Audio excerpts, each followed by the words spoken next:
Hi, I'm Dr. Jeremy Neal. I'm a professor of philosophy at Houston Baptist University. I want to talk today about Aristotle's Nicomachean Ethics, and in particular Book 3, the book in which Aristotle covers the subject of moral responsibility. Aristotle believes in free will, and he thinks that human beings should be held responsible for their actions in situations in which they have free choice. In Book 3, Aristotle divides the kinds of actions in which human beings typically engage into three.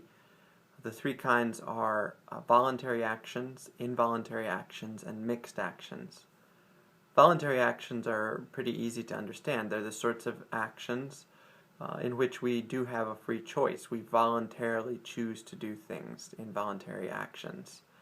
They are choices for which we could have done otherwise. I drove my car to get to my office to teach school this week. That's an example, of course, of a voluntary action. Involuntary actions come in a couple of different flavors for Aristotle, or varieties. They include involuntary actions due to force and also involuntary actions due to ignorance, for example. Let's take force. Suppose that you are standing in your driveway, and your brother is standing next to you, and somebody drives along or rides along in a bike and manages to hit you, and you hit your brother, and your brother falls down on the driveway and skins his knee. Because you were hit by somebody else riding a bike, you are not responsible for the action of your brother skinning his knee on the driveway, at least according to Aristotle. Aristotle also discusses actions that are involuntary due to ignorance. So suppose you are a cupbearer to a king in a medieval era castle, and your job each evening is to bring the cup bearing the wine from the kitchen to the king. And you do this each evening normally, but one evening you bring the king a cup with the wine in it, and it turns out this wine this time is poisoned. The king drinks the poison, falls over, having been poisoned. Are you responsible for the king's death in this case? Well, Aristotle would say that you are not responsible, being ignorant of the poison in the cup, assuming, of course, that you didn't know anything about someone in the kitchen poisoning the cup. Aristotle also discusses, however, mixed actions, actions for which there is both a voluntary and an involuntary element.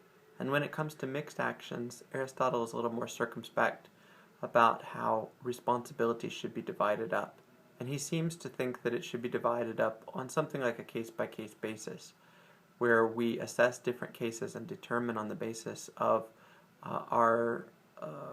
the details of these particular cases how moral responsibility should be divided up.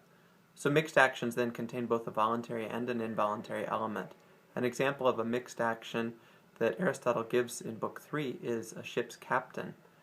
The captain is piloting the ship, and a big storm comes up, and the captain is faced with a choice. He can throw the goods or cargo of the ship overboard and save the ship, or he can keep the cargo and let the ship sink. In such a situation, Aristotle says the decision to throw the cargo overboard is a mixed action, because the ship's captain, in a certain sense, was choosing to throw the cargo overboard. He could have allowed the cargo to remain on the ship and allowed the ship to sink. But in another sense, the captain's choice was forced by the fact of the storm, and the fact that the storm pressured the captain to do what he did. At any rate, Aristotle considers mixed actions or mixed responsibility situations to be circumstances in which we should not hold persons as responsible for their actions as we would otherwise do in circumstances in which they are fully in control of what they do, as in voluntary cases.